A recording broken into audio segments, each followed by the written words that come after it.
ಇತ್ತೀಚಿನ ಸಂಚಿಕೆಗಳನ್ನು ಜಾಹೀರಾತಿನ ಕಿರಿಕಿರಿ ಇಲ್ಲದೆ ನೋಡಿ.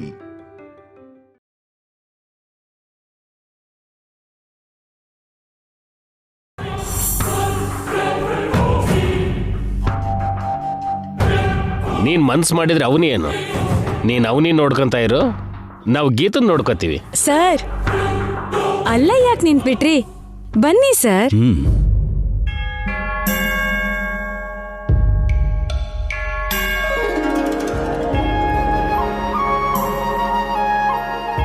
ಕೃಷ್ಣಾ ನದಿ ತೀರದಲ್ಲಿ ನಾಗಾರ್ಜುನ ಸಾಗರದಲ್ಲಿ 274 ಎಕರೆ ಜಾಗದಲ್ಲಿ ಗೌತಮ ಬುದ್ಧನ ನೆನಪಿಗಾಗಿ ನಿರ್ಮಾಣ ಮಾಡಿರೋ ಬೌದ್ಧವನ ಇದೆ.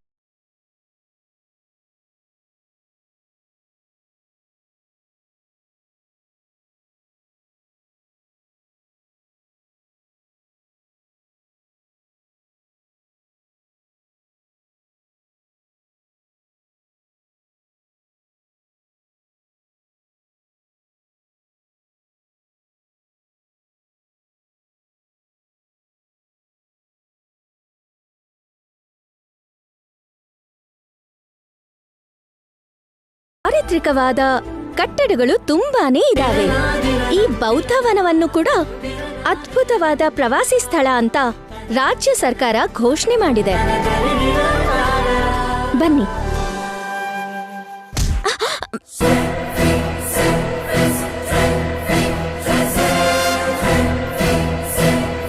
I am extremely sorry, miss ಆಗಿ. It's okay sir.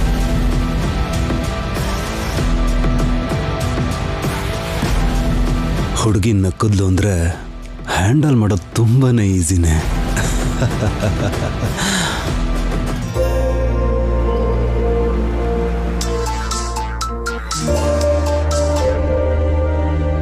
ಹೇಳೋ, ಎಲ್ಲಿದ್ಯೋ? ಕಂಪನಿ ಮಾರ್ಕೆಟಿಂಗ್ ಮೀಟಿಂಗ್ ಇರೋದಕ್ಕೆ ನಾಗಾರ್ಜುನ್ ಸಾಗರ್ ಬಂದಿದ್ದೆ. ವರ್ಕ್ ಇಸ್ ಓವರ್, ರಿಟರ್ನ್ ಹೊರಟಿದ್ದೀನಿ. ಸರಿ ಕಣ, ನಿನ್ಗೋಸ್ಕರ ವೇಟ್ ಮಾಡ್ತಿರ್ತೀನಿ. ಯಾ.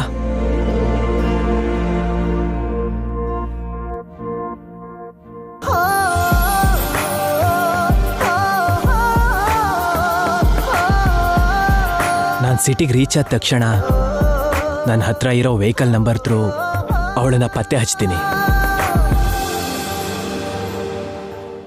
ಮಹಾಮಾಯ ಶುದ್ಧೋಧನ ದಂಪತಿಗಳ ಪ್ರೀತಿಯ ಪುತ್ರ ಸಿದ್ಧಾರ್ಥ ತಾಯಿ ಮರಣದ ನಂತರ ದೊಡ್ಡಮ್ಮ ಪ್ರಜಾಪತಿ ಗೌತಮಿ ಹತ್ರ ಬೆಳೆದಿದ್ರಿಂದ ಸಿದ್ಧಾರ್ಥನಿಗೆ ಗೌತಮ ಬುದ್ಧ ಅಂತ ಹೆಸರು ಬಂತು.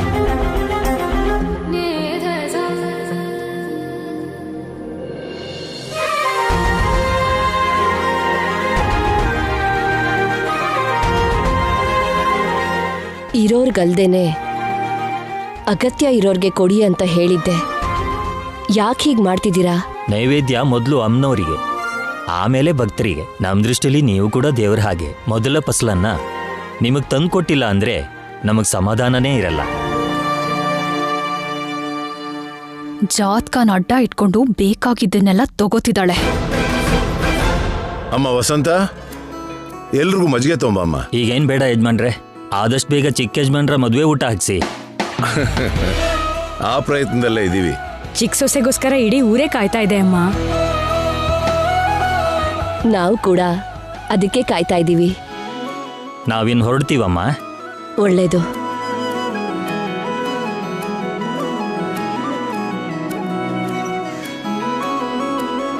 ವೇದವತಿ, ಮೂಗುತಿ ಜವಾಬ್ದಾರಿಯನ್ನ ನೀನು ಎಷ್ಟು ದಿನ ಹೊರಬೇಕೋ ಏನೋ. ಕಾವ್ಯ ಶ್ರೀಕರ್ನೇ ಇಷ್ಟಪಡ್ತಿದ್ದಾಳೆ ಅಂತ ಹೊರಗಡೆ ಎಲ್ರಿಗೂ ಗೊತ್ತಾಗಿದೆ. ನನ್ ಮಗಳಿಗೆ ಹೊರಗಡೆಯಿಂದ ಸಂಬಂಧ ಕೂಡ ಬರಲ್ಲ. ಊರ್ನವರು ನಮ್ಮ ಕುಟುಂಬದ ಮೇಲೆ ಎಷ್ಟು ಆಸೆಗಳನ್ನ ಇಟ್ಕೊಂಡಿದ್ದಾರೋ ನಿಮ್ಗೆಲ್ಲ ಚೆನ್ನಾಗಿ ಗೊತ್ತಿದೆ. ನೀನು ಬೇಜಾರು ಮಾಡ್ಕೊಂಡು ನನಗೂ ನೋವು ಕೊಡ್ಬೇಡ. ಕಾವ್ಯಂಗ್ ಒಳ್ಳೆ ಸಂಬಂಧ ನಾನ್ ನೋಡ್ತೀನಿ. ನನ್ಗೆ ಮಾವಾನೇ ಬೇಕು. ನೋಡು ಕಾವ್ಯ, ನೀನು. ನಮಸ್ಕಾರ ನಮ್ಮ. ಬನ್ನಿ ಪುರೋಹಿತ್ರೆ, ಕೂತ್ಕೊಳ್ಳಿ.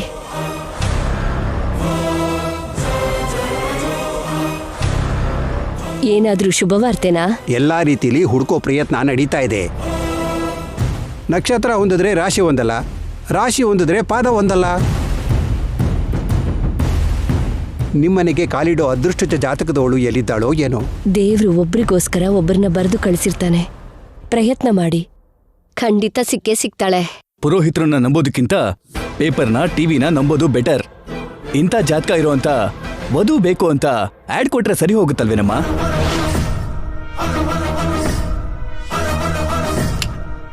ಗುಡ್ ಐಡಿಯಾ ದೊಡ್ಡ ಬಾಮ ಇದ. ನನ್ನ ಇಂಟೆಲಿಜೆಂಟ್ ಬ್ರೈನ್ಗೆ ಹೊಳಿಲೇ ಇಲ್ಲ. ನಿಮಗ್ ಬೇಕಾಗಿರೋಂಥ ಜಾತಕದ ಹುಡುಗಿ ಇಲ್ವೇ ಇಲ್ಲ ಅಂತ ಅಂದ್ಕೊಳ್ಳಿ, ಅವಾಗ ಕಾವ್ಯ ಕೊಟ್ಟು ಮದುವೆ ಮಾಡಬಹುದಲ್ವಾ? ಹಾಗೆಲ್ಲ ಮಾಡ್ಬೇಕು ಅನ್ಕೊಂಡಿದ್ರೆ ಯಾವತ್ತೋ ಮಾಡ್ತಾ ಇದ್ದೆ. ಯಾಕೆ ಕೊಡ್ತಾ ಇಲ್ಲ? ಏನಾದ್ರೂ ಲಾಜಿಕ್ ಇದೆಯಾ? ಇದೆ. ಕಳ್ ಜಾತಕ ಇಟ್ಕೊಂಡು ದಿನಕ್ಕೆ 100 ಜನ ಬರ್ತಾರೆ, ಅದಕ್ಕೆ ಆ ಕೆಲಸ ಮಾಡ್ತಾ ಇಲ್ಲ. ಓ ಪಾಯಿಂಟೇ. ಅಷ್ಟ್ರಲ್ಲಿ ಶ್ರೀಕರ್ಗೆ ಏಜ್ ಬಾರ್ ಆದ್ರೆ? ಶ್ರೀಕರನ ಕಲ್ಯಾಣ ಅಂದ್ರೆ ಲೋಕ ಕಲ್ಯಾಣ ಇದ್ದ ಹಾಗೆ. ದೇವರ ಆಶೀರ್ವಾದದ ಜೊತೆಗೆ ಆದಷ್ಟು ಬೇಗ ನನಗೆ ಚಿಕ್ಕ ಸೊಸೆ ಸಿಗ್ತಾಳೆ.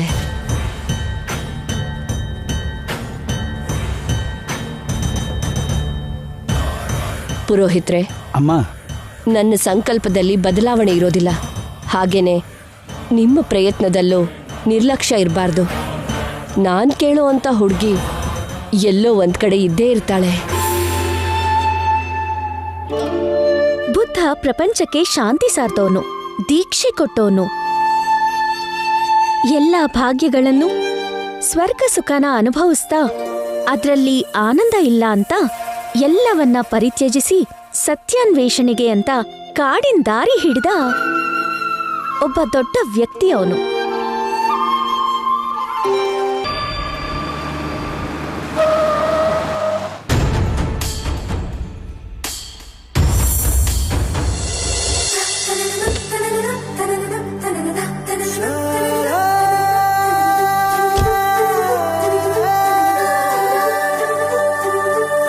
ಎಸ್, ಅದೇ ವೆಹಿಕಲ್. ಇದು ನಿಜನಾ ಇಲ್ಲ ನಾನೇನೋ ಡ್ರೀಮಲ್ಲಿದ್ದೀನಾ? ಒಳಗಡೆನೆ ಹೋಗಿರ್ತಾರೆ. ಫ್ರೆಂಡ್ಸ್ ಜೊತೆ ಬೌದ್ಧವನ್ನ ನೋಡಕ್ ಬಂದಿದ್ದಾರೆ ಅನ್ಸುತ್ತೆ. ಅವಳನ್ನ ಭೇಟಿ ಮಾಡಿ ಮಾತಾಡಿ ಅವಳ ವಿವರಗಳನ್ನ ತಿಳ್ಕೋಬೇಕು. ಎಸ್,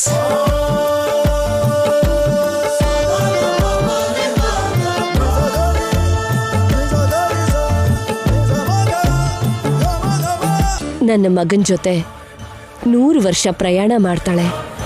ಎಲ್ಲರ ಪ್ರಶಂಸೆ ಗಳಿಸ್ತಾಳೆ. ನನಗ ನಂಬಿಕೆ ಇದೆ. ಎಷ್ಟೋ ಸಂಬಂಧ ನೋಡ್ರೋ ನನಗೆ ಈ ಜಾತಕ ಶಿರೋಭಾರವಾಗಿ ಬದಲಾಗಿದೆ. ನಿರಾಸೆ ಆದ ಪ್ರತಿ ಸರಿ ನಿಮ್ಮ ಹತ್ರ ಬರೋದು, ನೀವು ಧೈರ್ಯ ಹೇಳಿ ಕಳಿಸೋದು ನಡೀತಾ ಇದೆ. ಈ ಸಲ ಅಂತ ಪರಿಸ್ಥಿತಿನ ತಂದ್ಕೊಳಲ್ಲ. ಹೋಗಿ ಬರ್ತೀನಮ್ಮ. ಒಳ್ಳೇದು.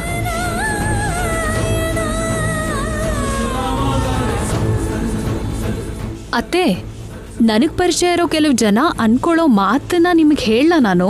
ಹೇಳಮ್ಮ. ಜೀವನನ ಜಾತಕದ ಜೊತೆ ಗಂಟ್ ಹಾಕಿದ್ರೆ ಬದುಕೋದು ಕಷ್ಟ. ಯಾಕೆ ನಿಮ್ಮತ್ತೆ ಇಷ್ಟು ವರ್ಷ ಆದ್ರೂ ಆ ಊರಿನ ಬಗ್ಗೆನೇ ಯೋಚನೆ ಮಾಡ್ತಿದ್ದಾರೆ ಅಂತಿದ್ದಾರೆ. ನಾವು ಆನಂದವಾಗಿರ್ಬೇಕಾದ್ರೆ ನಮ್ಮ ಜೊತೆ ಸೇರಿ ನಕ್ಕವ್ರನ್ನ ಮರ್ತು ಹೋಗ್ಬೋದೇ ಹೊರತು, ಕಷ್ಟ ಕಾಲದಲ್ಲಿ ನಮ್ಮ ಜೊತೆಗಿದ್ದು ಅತ್ತವ್ರನ್ನ ಯಾವತ್ತೂ ಮರ್ತೋಗ್ಬಾರ್ದು ಅಂತ ಅವ್ರ ಹತ್ರ ಹೇಳಮ್ಮ. ನೋಡಮ್ಮ, ನಗ್ಸೋ ಪರಿಚಯಗಳು, ಅಳ್ಸೋ ಪರಿಚಯಗಳು, ವಿಷಾಕಾರೋ ಪರಿಚಯಗಳು, ವ್ಯಂಗ್ಯ ಮಾಡುವಂಥ ಪರಿಚಯಗಳು ಬೇಕಾದಷ್ಟು ಇರ್ತಾವಮ್ಮ. ಅದರಲ್ಲಿ ಸ್ನೇಹ ಯಾರ ಜೊತೆ ಮಾಡಬೇಕು ಅನ್ನೋದನ್ನ ಯೋಚನೆ ಮಾಡು. ನೀನು ಓದಿರೋಳೆ ಅಲ್ವಾ?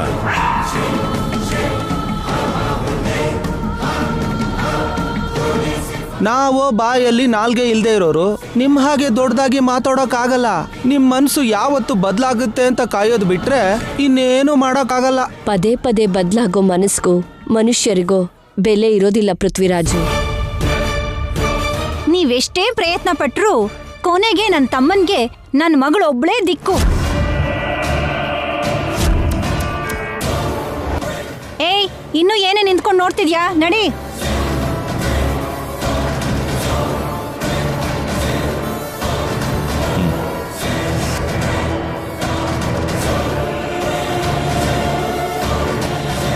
ಈ ಮನೆಗೆ ಬರುವಂತ ಚಿಕ್ಕ ಸೊಸೆ ಬಗ್ಗೆ ದಿನ ಇದೇ ಗೋಳು. ಅಷ್ಟಕ್ಕೂ ಎಂತೋಳ್ ಬರ್ತಾಳೆ? ಗೌತಮನ ಜೀವನ ಚರಿತ್ರೆ ಹುಟ್ಟಿನಿಂದ ಮಹಾಸಾಧಕದವರೆಗೂ ಎಲ್ಲ ಘಟ್ಟಗಳನ್ನು ಶಿಲ್ಪಿಗಳ ರೂಪದಲ್ಲಿ ಈ ಬೌದ್ಧ ಕ್ಷೇತ್ರದಲ್ಲಿ ತುಂಬಾ ಸುಂದರವಾಗಿ ಕೆತ್ತನೆ ಮಾಡಿದ್ದಾರೆ.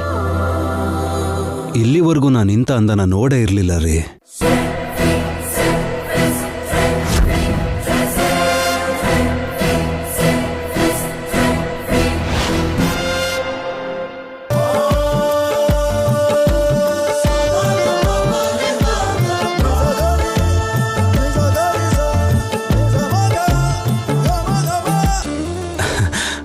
ಅದೇ ರೀ, ಇಷ್ಟ ಅಂದವಾದ ಶಿಲ್ಪಗಳನ್ನ, ಇಂಥ ಟೂರಿಸ್ಟ್ ಸ್ಪಾಟ್ನ ನಾನು ಇಲ್ಲಿವರೆಗೂ ನೋಡಿಲ್ಲ ಅಂತಿದ್ದೀನಿ.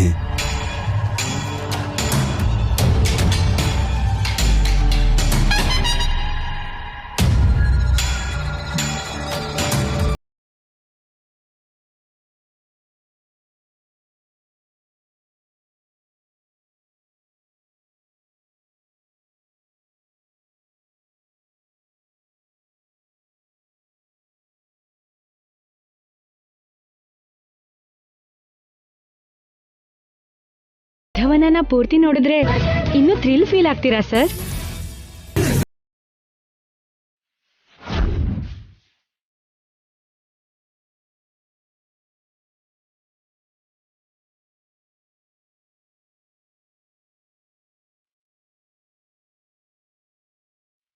ಆ ಕಡೆ ಹೋಗೋಣ ಬಾವ್ನಿ. Avani, very rare and nice name. 27 ಅಡಿ ಏಕಶಿಲಾ ವಿಗ್ರಹವನ್ನ, ಆ ಧರ್ಮಘಂಟೆಯನ್ನ ಶ್ರೀಲಂಕಾ ಸರ್ಕಾರದವರೇ ಅವ್ರ ದೇಶದಿಂದ ತಗೊಂಬಂದು ಇಲ್ಲಿ ಪ್ರತಿಷ್ಠಾಪನೆ ಮಾಡಿದ್ದಾರೆ.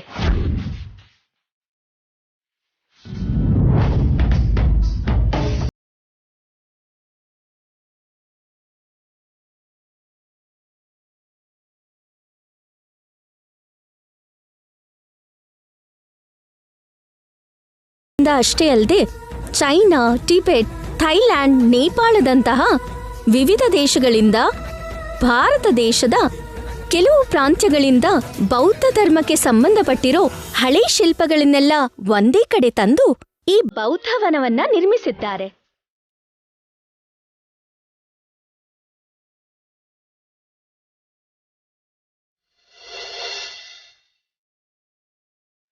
ಅವನಿ tourist guide.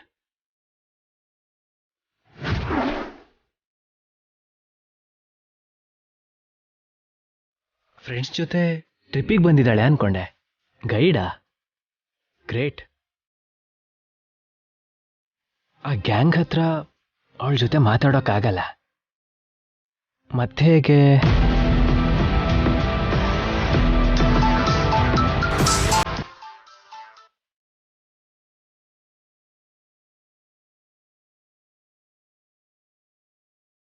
Sir, presentation successful sir.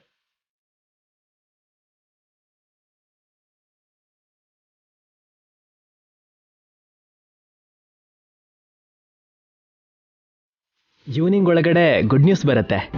You don't worry. Okay sir, ಇಡ್ತೀನಿ.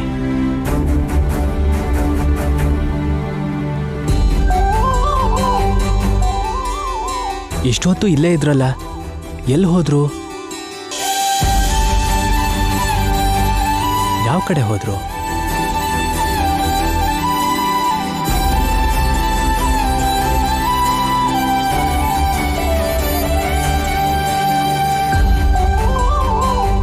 ಇದೇ ಮಹಾಸ್ತೂಪವನ ಪ್ರತ್ಯೇಕವಾದದ್ದು, ಕೃಷ್ಣಶಿಲೆಯಿಂದ ನಿರ್ಮಾಣ ಮಾಡಿರೋದು. ಒಟ್ಟು 13 ಸ್ತೂಪಗಳನ್ನ ನಿರ್ಮಾಣ ಮಾಡಿದ್ದಾರೆ. 8 ವಿದೇಶಕ್ಕೆ ಸೇರಿದ್ದು, 5 ಭಾರತಕ್ಕೆ ಸಂಬಂಧಪಟ್ಟಿರೋದು. ಹೋಗೋಣ ಬನ್ನಿ.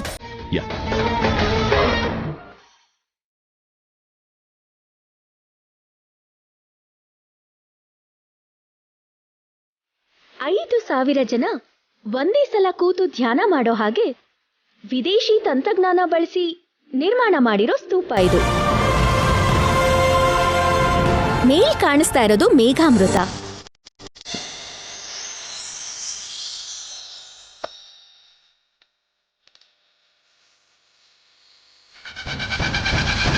ಏನು ಸರ್, ಎಲ್ಲರ ಮುಖನೂ ಆಗ್ಲೇ ಬಾಡ್ ಹೋಗಿದ್ಯಲ್ಲ ಸರ್. ಇನ್ನೂ ನೋಡ್ಬೇಕಾಗಿರೋದು ತುಂಬಾ ಇದೆ. ನಮ್ಮ ಹುಡುಗಂಗೆ ಬಾಯಾರಿಕೆ ಆಗಿದೆ. ವಾಟರ್ ತರಿಸಿ ಅಂತೀರಾ? ನನ್ನ ಫ್ರೆಂಡ್ ದಾಹ ವಾಟರ್ ಇಂದ ಕಡಿಮೆ ಆಗಲ್ಲ.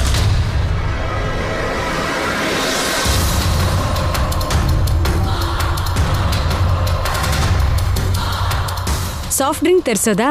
ಏನ್ ಪರವಾಗಿಲ್ಲ, ಅವನಿ ಅವರೇ, ಯು ಕ್ಯಾರಿ ಆನ್. 206 ದೇಶಗಳಲ್ಲಿ ಬುದ್ಧನ ಜಯಂತಿ ನಡೆಯುತ್ತೆ.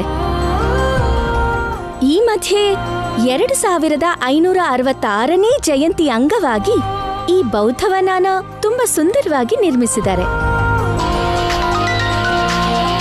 ಎಕ್ಸ್ಕ್ಯೂಸ್ ಮೀ, ಅಕ್ಕ ಫೋನ್ ಮಾಡಿದಾಳೆ, ಮಾತಾಡ್ ಬರ್ತೀನಿ. 1 ಮಿನಿಟ್ ಸರ್. ಗೀತಾ, ನೀನಿಲ್ಲೇ ಇರು. ಸರಿ. ಅವಳು ಬರೋವರೆಗೂ ಉಳಿದಿರೋ ವಿಶೇಷಗಳನ್ನ ನಾನು ವಿವರಿಸ್ತೀನಿ. ಗೀತಾ, ಹೇಳಿ. ನೀವೆಲ್ಲಿರೋದು? ಬೆಂಗಳೂರಿನಲ್ಲೇ. ಯಾವ ಏರಿಯಾ? ಯಾಕೆ sir? Just casual. Sorry sir, ಆ ಥರದ ಪರ್ಸನಲ್ ಇನ್ಫಾರ್ಮೇಶನ್ ಕೊಡಬಾರ್ದು. ಬನ್ನಿ, ಉಳಿದಿದ್ದನ್ನ ತೋರಿಸ್ತೀನಿ. ಅವನಿಗೆ ವರ್ಕೌಟ್ ಆಗೋ ಥರ ಇದ್ದಾಳ? ಆಗ್ತಾಳ, ಖಂಡಿತ ಆಗ್ತಾಳೆ. ಸಡನ್ ಆಗಿ ಹೇಳಿದ್ರು ಅಕ್ಕ, ಅದಕ್ಕೆ ನೋ ಅಂತ ಹೇಳೋದಕ್ಕಾಗ್ಲಿಲ್ಲ.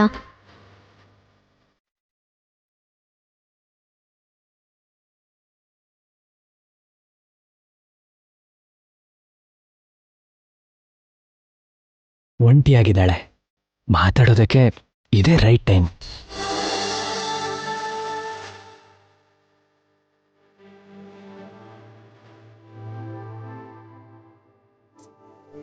ನನ್ನ ಅಪ್ರೋಚನ್ನ ಅವಳು ಹೇಗೆ ರಿಸೀವ್ ಮಾಡ್ಕೋತಾಳೋ ಏನೋ. ಹಾ, ಅವಳ ಬಗ್ಗೆ ಇನ್ನೂ ಸ್ವಲ್ಪ ತಿಳ್ಕೊಂಡ್ಮೇಲೆ ಮಾತಾಡೋದು ಒಳ್ಳೇದು.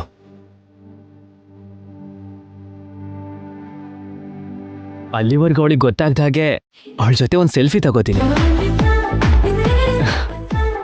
ನಿಮ್ಮ ಪರ್ಮಿಷನ್ ಇಲ್ಲದೆ ಸೆಲ್ಫಿ ತಗೋತಿದ್ದೀನಿ. Very sorry ಅವನಿಯವರೇ.